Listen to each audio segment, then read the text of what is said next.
Every single morning, somewhere in this world, two babies are born at the exact same moment.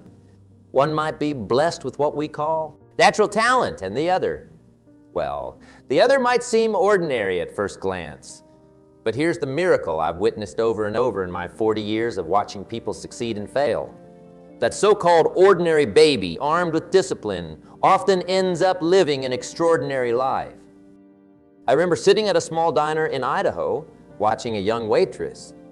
She moved with such precision, remembering every order without writing them down, handling the morning rush like a symphony conductor. Someone said to her, "You must be naturally good at this." She smiled and said something that stopped me in my tracks. 6 months ago, I could barely carry 2 plates. I practiced with water-filled glasses in my apartment every night for 3 hours. Talent is like having a beautiful sports car. Pretty to look at, nice to show off, but utterly useless without gas in the tank. And discipline is the gas station that never closes. It's open 24/7, ready to fuel your journey, rain or shine, whether you feel like stopping by or not. Most people, they spend their lives admiring the sports cars. They point at others and say, "If only I had their talent." But they're missing the fundamental truth that's been staring us in the face since the beginning of time. Discipline is the great equalizer. It's the force that turns average into exceptional, dreams into reality. Talent without discipline is like having $1 million in a bank account you can't access. What good does it do you? But discipline, oh, discipline is different. It's like having a penny that doubles every day. It seems small at first, almost insignificant, but give it 30 days and watch what happens. The beautiful thing about discipline is that it doesn't play favorites. It doesn't care where you were born, what your last name is, or how many natural gifts you think you're missing. Discipline only asks one question. Are you willing to show up today? And then tomorrow? And then the day after that? The most successful people I've met have in common. It's not talent, it's not intelligence, it's not even luck. It's their unwavering commitment to doing what needs to be done, especially when they don't feel like doing it. That's discipline in its purest form. And the thing about discipline that most people don't understand, it's not about perfection, it's about progression. It's about being a little better today than you were yesterday, because while talent might give you a head start, discipline ensures you finish the race. I believe we're standing at the edge of something remarkable here. We're about to explore why the most talented people don't always win, and why the most disciplined people rarely lose. Because in the end, discipline isn't just about beating talent. It's about becoming the person who deserves success.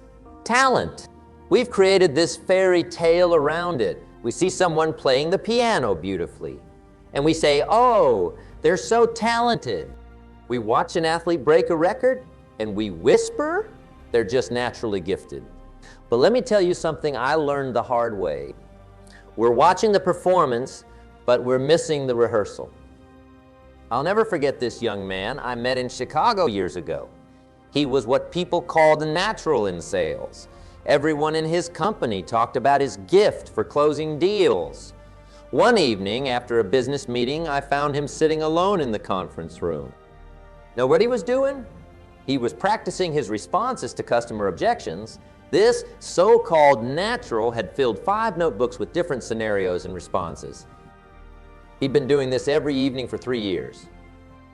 That's when it hit me. We're not seeing talent, we're seeing the results of countless hours of invisible work. The myth of natural talent is probably the most expensive lie we've ever sold ourselves. It's expensive because it robs us of our power. It's expensive because it gives us an excuse to stay comfortable. Society loves talent because talent makes a great story. Oh, we're born with it. Makes a better headline than they worked at it for 10,000 hours. But here's the problem with believing in natural talent. It's like believing in magic. It's entertaining, but it won't help you build a life. I've spent decades watching people succeed and fail. And I've noticed something fascinating. The ones who believe in talent often quit when things get hard. Why? Because they think if it doesn't come naturally, they must not be meant for it. But the ones who believe in discipline, they just keep showing up. They understand that mastery isn't inherited, it's earned. Let me share something with you that changed my perspective forever. I used to think some people were just born organized, born punctual, born successful. Then I started looking closer. You know what I found? The most organized person I knew spent 30 minutes every evening planning the next day. The most punctual, they had a system where they set every clock 10 minutes fast. The most successful, they worked when others watched TV. Talent has an expiration date. Without discipline, talent spoils like milk left out in the sun. I've seen incredibly talented people hit their ceiling because they relied on their natural abilities. Meanwhile, I've watched seemingly average folks surpass them through sheer consistent discipline. Talent actually works against you sometimes. When things come easily, you don't develop the emotional muscles you need for the tough times. You don't learn how to push through difficulty. You don't build resilience. But discipline is like a faithful friend who shows up every single day, teaching you these crucial lessons whether you want them or not. The world is full of talented failures and disciplined successes. Every city has them. The naturally gifted student who never learned to study, now working a job they hate, while their average classmate who studied every single day runs a successful company. The talented athlete who skipped practice, now watching from the sidelines as their less talented teammate who never missed a training session plays in the big leagues. What we call talent is often just discipline in disguise. And the beautiful thing about discipline is that it's available to everyone. You might not be able to choose your natural abilities, but you can absolutely choose what time you wake up. You can choose to read instead of watch TV. You can choose to practice when others play. The moment you stop worrying about talent and start focusing on discipline, something magical happens. You take back control, because talent is about what you were born with, but discipline is about what you choose to do with what you have. And that choice changes everything. Because while talent might determine where you start, discipline determines where you finish. And I don't know about you, but I'm far more interested in where people finish than where they start. Most people completely misunderstand success. They're looking for these huge dramatic changes. They want to transform their lives overnight. But that's not how it works. That's not how it has ever worked. Let me show you some simple mathematics that changed my life. If you improve just 1% each day, just one tiny percent, do you know where you'll be in a year? Not 365% better. You'll be 37 times better. That's the power of compound improvement. That's what discipline gives you that talent never will. Take two people. One with tremendous talent who improves 0.1% each day because they're relying on their natural ability, and another with average talent who improves 1% each day through pure discipline. After 1 month, it doesn't look like much. The talented person is still ahead. But by day 100, by day 200, the gap becomes so wide you can't even see across it. Discipline isn't just about working hard. It's about understanding the mathematics of daily actions. Every single day, you're either building momentum or losing it. There's no staying the same. Life doesn't have a pause button. I remember meeting a gentleman in Seattle who built a $50 million company. Someone asked him how he did it. They were expecting some complex strategy, some brilliant innovation. Know what he said? I made 10 sales calls every day. Never 9, never 11. 10 calls every single day for 20 years. That's discipline. That's mathematics. If you read just 10 pages of a good book every day, that's 3,650 pages a year. That's around 18 books. In 5 years, you've read 90 books. Now, imagine sitting across the desk from someone interviewing for the same position as you. They haven't read a single book since college. Who do you think has the edge? The mathematics of discipline are undefeated. They've never lost an argument. If you save $5 a day, Just skip that fancy coffee and invest it at a modest 8% return. You'll have over $100,000 in 20 years. That's not talent. That's not genius. That's just discipline plus mathematics. Is the mathematics of discipline work in reverse too? Skip your workout today. It doesn't seem like much. Skip it for a week, you still look the same. Skip it for a year. Now you're looking at a completely different person in the mirror. The mathematics don't care about your excuses. They just keep working, multiplying either your progress or your regress. Success leaves clues, and when you look at the clues successful people leave behind, you'll find they're all simple mathematics. Write 500 words a day. That's a novel in 4 months. Do 5 push-ups every morning. That's 1825 push-ups a year. Learn 1 new word a day. That's a college-level vocabulary in 3 years. The talent someone's born with, that's a one-time deposit in their account. But discipline is like compound interest. It builds on itself day after day, year after year. And just like compound interest, the earliest deposits yield the greatest returns. Everything has a price tag. Everything. But here's the catch. You don't get to choose whether to pay a price or not. The only choice you have is which price you're going to pay. The price of discipline or the price of regret. I learned this lesson in a way I'll never forget. Years ago, I sat in a small office in Chicago with one of my early mentors. He was a man who'd built something extraordinary from nothing. I was complaining about how hard it was to stick to my goals, how much I had to sacrifice. He walked over to his filing cabinet, pulled out 2 folders, and placed them on his desk. "Take a look," he said. The first folder contained his daily schedule from the past 20 years, up at 5 a.m., exercise, reading, planning, working, learning. The second folder, his bank statements showing how he'd grown from nearly bankrupt to financially free. His 2 folders, he said, show the price of discipline. Now, would you like to see the price of regret? Visit any nursing home and ask people what they wish they'd done differently? That hit me like a ton of bricks, because the price of regret, it's always higher, always. And here's what's interesting. You pay the price of discipline in ounces, but you pay the price of regret in tons. The price of discipline might be waking up an hour earlier when your bed feels so comfortable. The price of regret is looking back at a decade of mornings wasted, opportunities missed, potential squandered.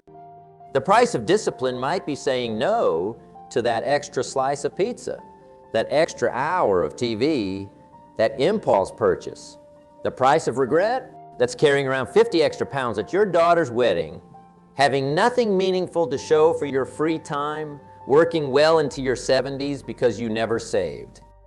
Most people focus on what discipline costs them today. They say, I can't afford to invest that $100 a month. But they never ask themselves, can I afford not to? They say, I don't have time to exercise. But they never ask, do I have time to be sick? They look at the price of discipline and think it's too high without ever looking at the price tag on regret. I've noticed over the years, the price of discipline actually goes down over time. It gets easier. The habits that once felt like torture become automatic. But the price of regret, that just keeps going up. It compounds like a bad debt at a horrible interest rate. You know what else? Discipline has a refund policy. Every single thing you sacrifice today, every comfort you delay, every hard choice you make, it comes back to you multiplied. But regret offers no refunds. There are no do-overs on time wasted, opportunities missed. Opportunities missed or potential unfulfilled. I remember asking that mentor of mine years later what he considered his greatest achievement. Know what he said? Not his business success, not his wealth. He said his greatest achievement was that he could look in the mirror every morning and know he wasn't living a life of what ifs. He'd paid the price of discipline willingly, daily, consistently. You can't pay them both. Every time you choose to pay the price of discipline, You're automatically avoiding the price of regret. Every time you choose comfort over growth, you're choosing to pay the price of regret later. 20 years from now, you will surely arrive. The question is, where? Two people stand at the exact same starting point today. One pays the price of discipline. The other pays the price of regret. In 20 years, they're living in two completely different worlds. Now, what I'm about to share with you is the architecture of achievement. Because after watching thousands of lives transform, I've noticed that unshakable discipline rests on 5 fundamental pillars. Miss any one of them, and the whole structure becomes unstable. Your morning routine isn't just about starting your day. It's about setting the tone for who you're becoming. You see, the most common lie people tell themselves is, I'll do it later. But disciplined people, they don't negotiate with their mornings. They own. If you can't control your morning, you can't control your life. When you win the morning, you win the day. It's that simple. But winning the morning starts the night before. You've got to decide, are you gonna be the kind of person who runs their day or the kind who lets their day run them? Goal setting, they think goals are about the end result. But that's not it at all. Goals are about who you become in pursuit of them. When you set a goal, you're really saying, this is the person I commit to being. The goal isn't to write a book. The goal is to become a writer. The goal isn't to build a business. The goal is to become an entrepreneur. Now, here's something fascinating about environment design, the third pillar. Most people try to use willpower to overcome their environment. That's like trying to swim upstream. It's possible, but it's exhausting. Smart people, they design their environment so it carries them toward their goals. If you want to read more, put books everywhere and hide the TV remote. If you want to eat better, stock your kitchen with healthy food and get rid of the junk. Your environment will always win against your willpower. I remember visiting a friend's office years ago. He was one of the most productive people I knew. Know what I noticed? His desk faced away from the window. Too many distractions, he said. That's environment design. He wasn't trying to be more disciplined about not looking out the window. He simply removed the temptation. Accountability. Discipline isn't a solo sport. The most disciplined people I know, they all have somebody watching. They all have somebody they answer to. We'll often let ourselves down before we'll let somebody else down. Why do people hire personal trainers when they already know how to exercise? Because that appointment, that commitment to another person, that investment, it all creates accountability. When you're accountable to someone, your excuses have to face another person's scrutiny. And most excuses don't survive that scrutiny. Discipline isn't about being on all the time. It's about being on at the right time. The most disciplined people I know, they're also the best at resting because they understand that recovery isn't a break from discipline, it is discipline. It's like chopping wood. You can't just keep swinging the axe. At some point, you've got to sharpen it. That's what recovery does. It sharpens your axe. But here's the key. Recovery has to be planned, not random. It's not about collapsing on the couch when you're exhausted. It's about strategically recharging so you can perform at your peak.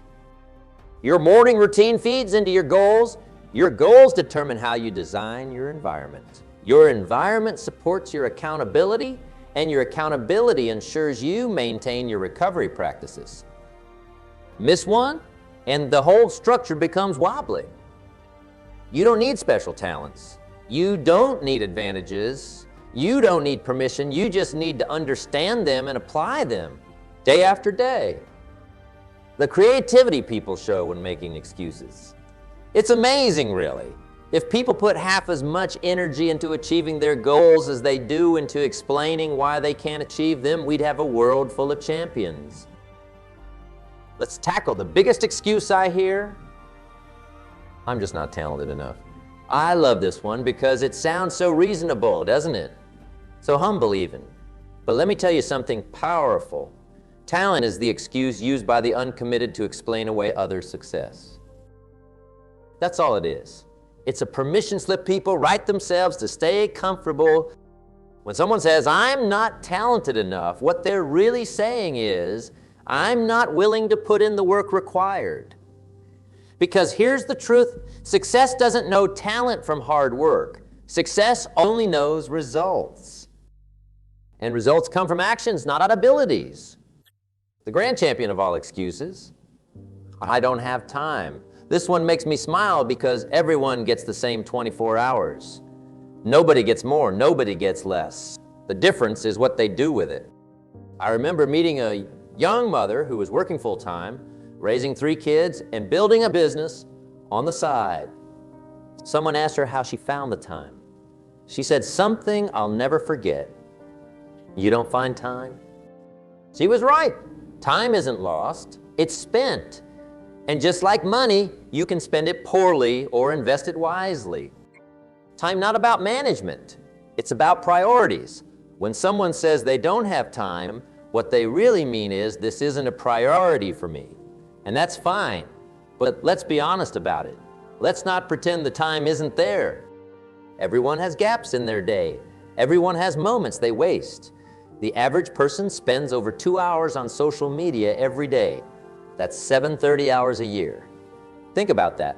That's enough time to learn a language, write a book, or build a business. But instead, most people scroll through other people's highlights, then say they don't have time to create their own. Another excuse I hear often is, I'm waiting for the right time. Let me tell you something about timing. It's never right, never. The conditions are never perfect. The stars never align. Successful people, they start anyway. They understand that the right time is a myth. The only time that matters is now. And then there's my personal favorite. It's too hard. Well, of course it's hard. If it were easy, everyone would do it. The question isn't whether it's hard. The question is whether it's worth it. And here's something interesting about hard things. They tend to get easier with practice. But you gotta practice. Every excuse has an antidote. For I'm not talented enough, the antidote is consistent practice. For I don't have time, it's ruthless prioritization. For I'm waiting for the right time, it's starting now. For it's too hard, it's starting small, but starting anyway. The truth about excuses is that they're like a warm blanket, comfortable, but restricting. They keep you cozy, but they also keep you stuck. And at some point, you've got to decide what's more important, your comfort or your growth. You know what separates dreamers from achievers? A system, pure and simple. And after decades of watching people transform their lives, I've discovered something powerful. 90 days is where the magic happens. Not a year, not a month, 90 days. Why 90 days? Because it's long enough to see real results, but short enough to maintain urgency.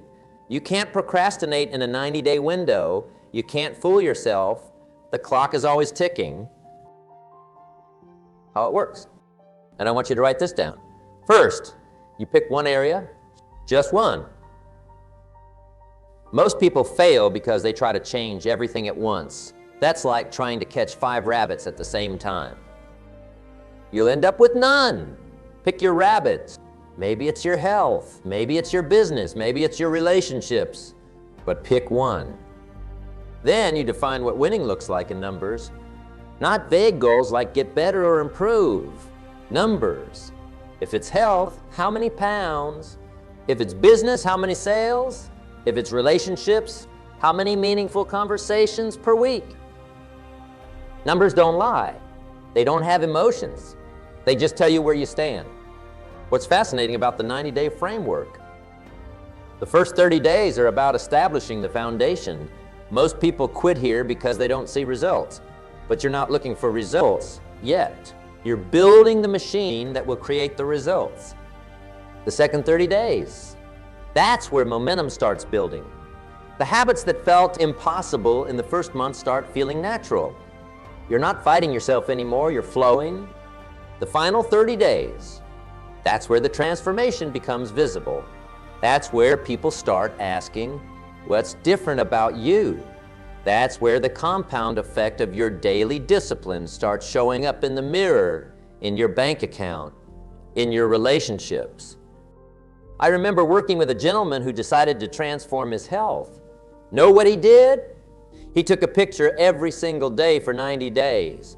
Same time, same place, same pose. The first 30 days, barely any change.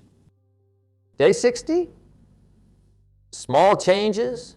Day 90, he couldn't believe it was the same person. Neither could anyone else. You've got to measure. What gets measured gets managed. If you're not measuring, you're just guessing. And guessing is not a strategy. Keep a log. Write it down. Track your numbers. Not because the numbers matter more than the journey, but because the numbers tell you if your journey is heading in the right direction. Right now, in this moment, something powerful is happening. You're making a decision. Maybe you don't realize it yet, but you are. You're deciding whether to stay the same or to change, and that decision will echo through every tomorrow you have left. I want you to do something right now. Put your hand on your heart. Feel that? That's not just a heartbeat, that's time passing. Every beat is marking another moment. And here's the truth. That heart will beat about 103,000 times per day, whether you use those beats to move forward or stand still. Time will pass anyway. Most people wait for motivation to strike like lightning. But disciplined people, they understand that motivation is a result, not a cause. It comes from taking action, not from waiting for inspiration. They don't wait to feel ready. They get ready by starting. What I want you to do when you leave here today, take out a piece of paper. Not your phone, a real piece of paper. Write down one thing, just one, that you'll do differently tomorrow. Not next week, not next month, tomorrow. Make it small enough that you can't fail, but significant enough that it matters. Maybe it's waking up 30 minutes earlier. Maybe it's making 5 sales calls before lunch. Maybe it's reading 10 pages of a book. Whatever it is, write it down, because written goals have a way of transforming into reality. Then do something that might scare you a little. Tell someone, not everyone, just someone who cares about your success. Tell them what you're going to do and ask them to check on you. Not next month. Tomorrow? You see everything we've talked about today. The myth of talent, the mathematics of discipline, the price we pay, the pillars we build on, the excuses we overcome, the transformation process. It all comes down to this moment, this decision, this commitment. 10 years from now, you'll surely arrive. The question is, where will you be living with the results of discipline or the consequences of regret? Will you be wondering, what if we're knowing I did? The choice is yours. It always has been. Talent might determine your starting point, but discipline determines your destination. Remember this? The pain of discipline weighs ounces. The pain of regret weighs tons. And every single day, you're choosing which one to carry. So let me ask you one final time. What's it going to be? Are you going to continue living like most people, hoping that talent and luck will somehow transform your life? Or are you ready to join the few who understand that disciplined action, taken daily, is the only path to lasting change? The decision is yours, and your life will reflect that decision. Thank you.